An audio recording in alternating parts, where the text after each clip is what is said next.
განსხვავებული კონცეფციის შეთავაზება ბიზნესისთვის იუსტიციის სახლმა ახალი პროექტი ბიზნეს ასისტენტი წარადგინა, რომელიც გათვლილი ბიზნეს სექტორის იმ წარმომადგენლებისთვისაა, რომელთაც სახელმწიფო სერვისების მუდმივი მიწოდება და გაზრდილი შესაძლებლობები ესაჭიროებათ. პროექტი ფუნქციონირებს და მასში საქართველოში მოქმედი 20-მდე მსხვილი კომპანიაა ჩართული. დეტალებზე რას გულისხმობს ბიზნეს ასისტენტი სტუმართან იუსტიციის სახლის თავმჯდომარესთან ვახტანგ ჟვანიასთან ერთად ვისაუბრებთ. მოგესალმებით.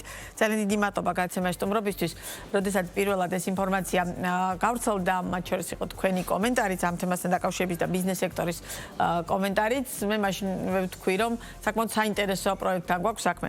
თუმცა მაყურებლისთვის უფრო მეტი ინფორმაცია რომ გავცეთ ახლა, რა ტიპის პროექტია საუბარი, განსაკუთრებით ბიზნეს სექტორისთვის, რას მოიცავს ეს და მე უკვე ვისაუბროთ, ვის შეიძლება ამით სარგებლობა და ამ შემდგომ.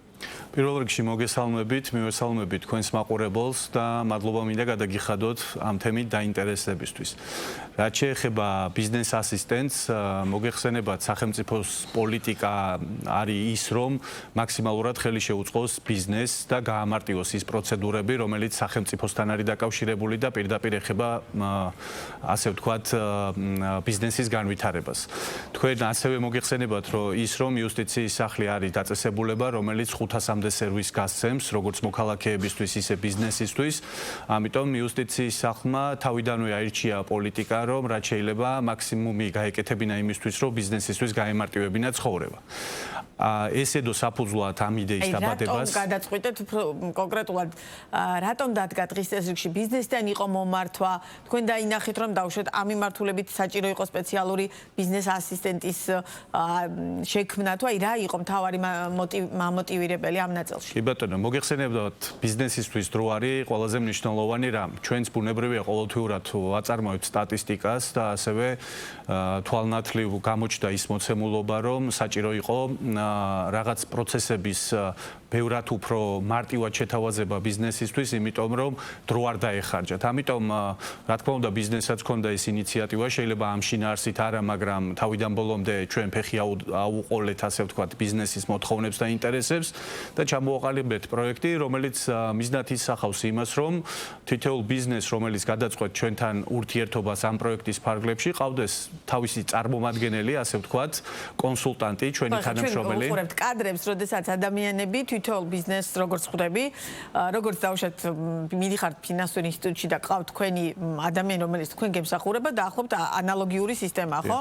პერსონალურად იმ კონკრეტული კომპანიისთვის, ან იმ კონკრეტული პიროვნებისთვის მიჩენილი, ხო? და ის გაუწევს მომსახურებას. რა ტიპის მომსახურებას მიიღებს ეს ადამიანი, ან ეს კომპანია?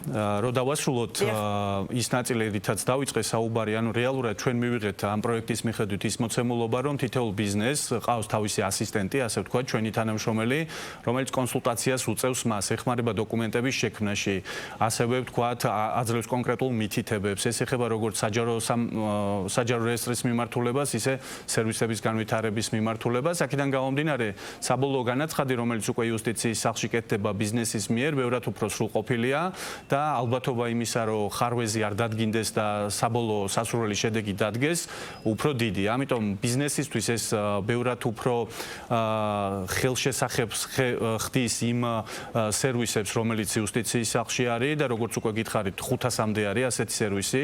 მე არ ვამბობ იმას, რომ ყველა სერვისით შეიძლება იყოს ბიზნესი დაინტერესებული, მაგრამ ყველა ბიზნესი, რომელსაც თავისი მიმართულება გააჩნია, ბუნებრივია დროთა განმავლობაში ბევრად უფრო მეტ ყურადღებას მიაქცევს იმ მიმართულებებს, რომელთანაც შეხებაც აქვს ყოველდღიურად. როგორ წარმოგიდგენიათ, კომპანია მოდის, ან გიკავშირდებათ და დავუშვათ რას ითხოვს კომპანია ამ შემთხვევაში და თქვენ როგორ ხვდებით, რომ მას შეიძლება რომ ჯობდეს დაინიშნოს ბიზნეს ასისტენტი, გასაგებია რომ დავუშვათ ეს მომსახურება ფასიანი იქნება თავისთავად, ამას აუცილებლად შევეხებით, თუმცა პროცესი როგორ არის და რამდენად გაქვთ მოლოდინი, რომ ბიზნესი ამ მიმართულებით დაინტერესებული იქნება? მოლოდინებით დავიწყებ ბოლო ნაწილით კითხვისა. ჩვენ რამოდენიმე დღის წინ ბიზნეს ასოციაციასთან მქონდა შეხვედრა და დამერწმუნეთ დაახლოებით საათნახევრიანი შეხვედრის განმავლობაში ძალიან დიდი ინტერესი გამოხატა ბევრმა ბიზნესმა. აქედან გამომდინარე დარწმუნებული ვარ, რომ ჩართულობის ნაწილში პრობლემა არ იქნება, იმიტომ რომ სწორედ მათთვის გაკეთებული და შექმნილი პროექტი არის.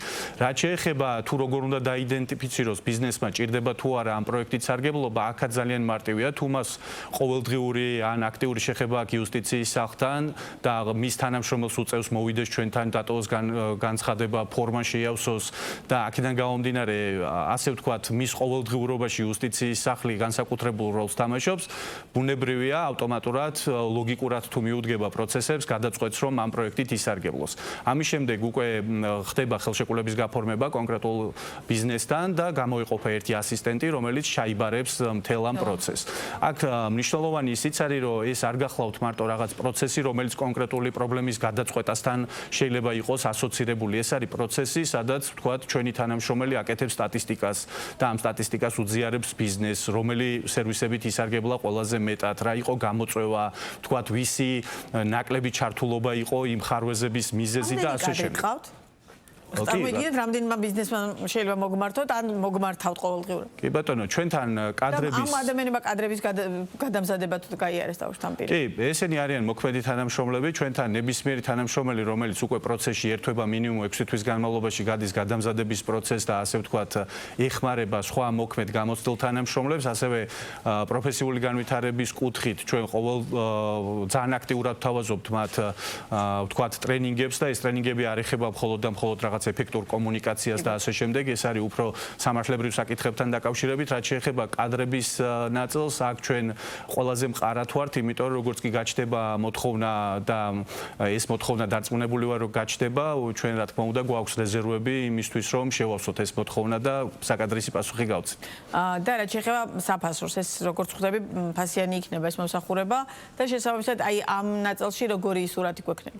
თავიდანვე როცა ეს პროექტი იქნებოდა პირველი მიდგომა, ყველაზე მთავარი მიდგომა რაც ჰქონდა იყო ის, რომ ეს არ უნდა ყოფილიყო რაღაცა განსაკუთრებულ მოგებაზე ორიენტირებული პროექტი. ამიტომ რამოდენიმე პაკეტი არსებობს, თქვა შეიძლება იყოს ბიზნესი, რომელსაც რაღაც პერიოდი 3-6 თვე ჭირდება კონკრეტული მომსახურება აქტიურად და ამიტომ ამ პაკეტით თქვა ისარგებლობს, არის ერთწლიანი პაკეტი და სხვათა შორის ეს პაკეტი კიდევ ერთ მნიშვნელოვან დეტალს ითვალისწინებს, რომელზეც ჩვენ არ გვისაუბრია, ეს არის ის მოცემულობა, როცა ჩვენი თანამშრომელი პირიქით თვითონ მიდის იმ დაწესებულებაში, რომლის წარმომადგენელიც არის და ვთქვათ, აქ უკვე იმ დროის ვთქვათ, ანაზღაურებად შეიძლება, რაც შეიძლება დაკარგოს ამ წარმომადგენელმა ჩვენთან მოსვლისთვის. ასე რომ რეალურად ჩვენ როცა ვლაპარაკობთ ამ პროექტის მნიშვნელობაზე და არსზე, ჩათვალეთ, რომ ეს პროექტი სრულად არის მორგებული ბიზნესის ინტერესებსა. ძალიან დიდი მადლობა საინტერესო საუბრისთვის. წარმატებებს გისურვებთ თქვენს და იმ ადამიანებსაც და იმ კომპანიებსაც, რომლებიც ამ სერვისით ისარგებლებენ. ვახტანგ ჟვანია იყო ბიზნეს პარტნიორის პირდაპირ ეთერის სტუმარი.